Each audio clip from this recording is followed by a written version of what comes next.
Hey guys, welcome back to Supposedly Fun. I am Greg, and I am here today to talk about some authors that I'm really ashamed I haven't read yet. In putting this list together, there are some authors that you won't see because I have read at least one thing by them. For example, I've read one novel by Toni Morrison, not one of her major novels, but I've read one of them. I've read short stories by Ernest Hemingway, not one of his novels, but a large number of the short stories, and so on. I've also really only chosen authors that have what could be considered a body of work or more than one title that they are famous for, not somebody who's really only known for one book. So let's get to it. The first person on the list is William Faulkner. Now, I think I actually read a short story of Faulkner's in high school, but I really don't remember. And even if I did, I certainly don't remember it. So I'm including him on this list anyway. Interestingly, a while back, I think it was maybe 2005, I actually bought As I Lay Dying and The Sound and the Fury and decided that my summer project was going to be to read both of those books. And unfortunately, about a week later, Oprah announced that her new book club pick was a boxed set of William Faulkner books that included those two titles. And I very stubbornly decided that I was not going to read them because I didn't want people to think I was reading William Faulkner because Oprah told me to. So I put them back on my shelf, backburnered them, and they never bubbled back up to the top of my list. And actually now, I've moved several times since then, and I can't. Somehow in one of those moves, I misplaced them, so I don't even have those anymore. I gotta see if they have some copies at my used bookstore. The next one is Maya Angelou. Um, my sisters were both assigned I Know Why the Caged Bird Sings in high school. Um, so it seems kind of alarming that I didn't get to it, although my high school, I went to a different school from them because we moved a lot, um, had very different English classes. They were set up kind of like college courses where you could, pick, for each half of the school year, you would pick a course that would follow a certain topic. So I actually didn't get to read a lot of the classics most people read in high school.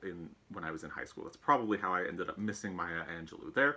But by not reading any of her books, I feel like I am missing a crucial piece of American literature. So I really have to get around to it someday. Hopefully soon. We'll see. And then there's Leo Tolstoy. Part of the reason I haven't read Tolstoy is that his two most famous books, War and Peace and Anna Karenina, are large books. And from what I've heard, they could be kind of difficult to get through. My sister read War and Peace over an entire summer, heading into fall, when she was in high school on her own for fun. And every time it just sounds War and Peace. I don't know that I've met anyone who loves it. It feels like something people read just because they feel like they should, like kind of like Mount Everest. People do it because they can. Um, so if you've read War and Peace, please let me know what you think. I've heard better things about Anna Karenina, but it's still like a big book. So if you've read Anna Karenina, let me know about that. Basically, I'm crowdsourcing right now. Do I need to read Leo Tolstoy? I've dabbled in Russian literature and not really explored too much, but what I have read I've really liked. So I feel like Leo Tolstoy is an essential part of the canon that I should get to at some point, but I'd love to hear what you think. Next is Octavia Butler. Um, I don't read a whole lot of science fiction, but I've heard really wonderful things about Octavia Butler's writing, and her work does sound fascinating. I don't even really know which book of hers I should start with. I think Kindred is a title that I've heard a lot about. So if you've read Octavia Butler and you have an opinion about that, please let me know because I would love to get to her at some point.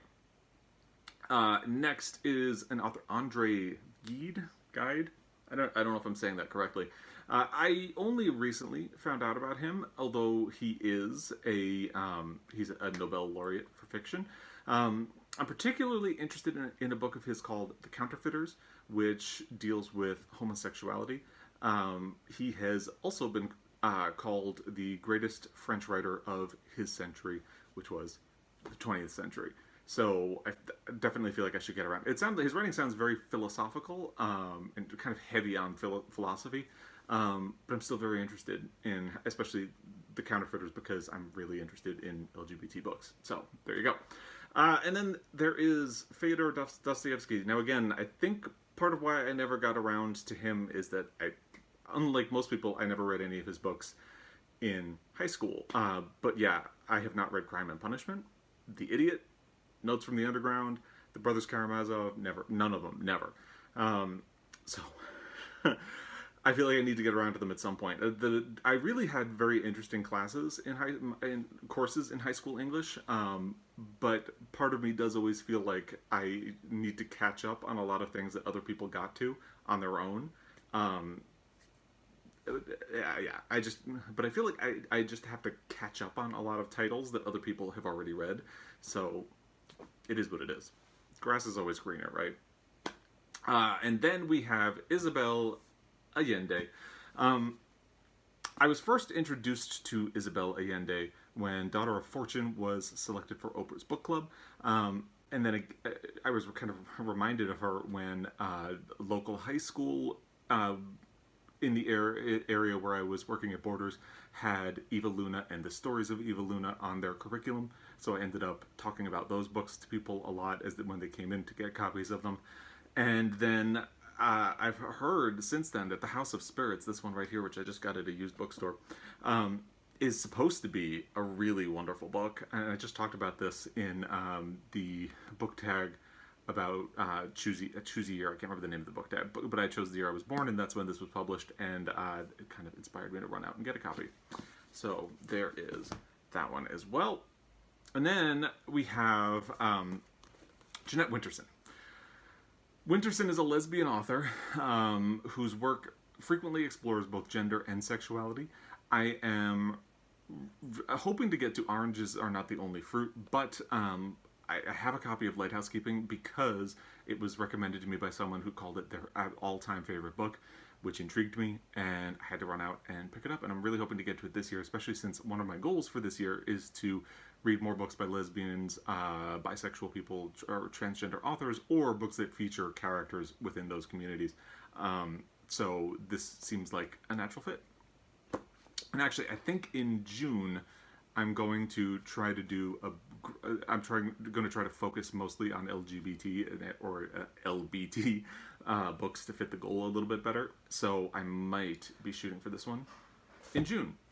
Next is Saul Bellow. Bellow has won a Nobel Prize, a Pulitzer Prize, and his work, at least 3 of his titles, have been frequently cited as some of the greatest works of the 20th century. I don't quite know why, but The Adventures of Augie March is the title of his that I really want to get to the most, but I've heard that Herzog and Humboldt's Gift are really good books that I should get to at some point. So, and then there's Edwidge Danticat.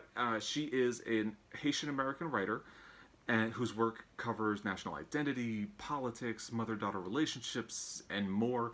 I have known and worked with people who are from Haiti, but I don't know a whole lot about the region and its history, and I know it's got a very fascinating history, so I definitely want to...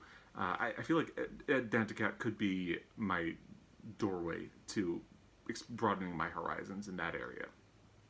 And then there's Pearl S. Buck. She is mostly known for The Good Earth, but she wrote many novels about peasant life in China. She was a women's rights advocate. She did a lot of humanitarian work, and I've heard really great things about her books, so I definitely want to get to Pearl S. Buck at some point. Then there's Shirley Jackson. This one is probably the most surprising of all because her work is not very long, and it always sounds like something I would really enjoy. So I really just need to try to get to one of her books. Hopefully soon. We'll see. And then we have... I don't know how to say the last name. It's V.S. Naipaul? Something like that. I actually started this book many years ago when I was going on vacation with my family. And somehow getting off the plane, I don't know if I left my book on the plane. I'm pretty sure I had it in my hand when I got off the plane, but maybe when we stopped at baggage or somewhere out of the airport, I misplaced my copy. Did not have it for the rest of the vacation, and had to eventually... I picked this copy up in a used bookstore a couple of years later because I really wanted to get back to it. I think I only got about 40 or 50 pages in, and I really liked the part of it that I read. I just I just need to get back to it. Naipaul did win a Nobel Prize for Literature, and he also won a Booker Prize for his book called In a Free State. So that's V.S. Naipaul. I hope that's the way to pronounce that. And then another Asian writer. So what I really need to read more Asian writers. And I actually think, so this year my goal is to read more books that are by women than by men. I think next year my goal is going to be to read more books by people of color or authors from different areas, so I can do better on Asian books. The author I'm specifically talking about now is Yasunari Kawabata. Someone gave me this copy of Snow Country a couple of years back when I was at Columbia because they told me that this was an author I absolutely had to read, and I just haven't gotten around to it, although it sounds really good. So, got to get around to it. And then there's finally Nadine Gordimer. Gordimer's writing dealt very heavily with the moral implications of apartheid in South Africa, where she lived. She was also an activist for HIV and AIDS, and she won a Booker Prize for her 1974 novel, The Conservationist. She's been on my radar for a long time. I just need to get around to it, because I have not known many people who have read her work, but from what I've seen, it sounds really good, so got to get around to it. If you have read any of these authors, or you have, let me know it. If you have a specific book by them that you would point me to, let me know that as well. If you think I should steer clear of any of these, let me know that as well. And anyway, thank you for your time in watching this video. Always appreciated. If you are already subscribed, thank you. If you are not subscribed, I hope you enjoyed this enough to subscribe or check out some of the other videos. And I'll be back. Until then, happy reading.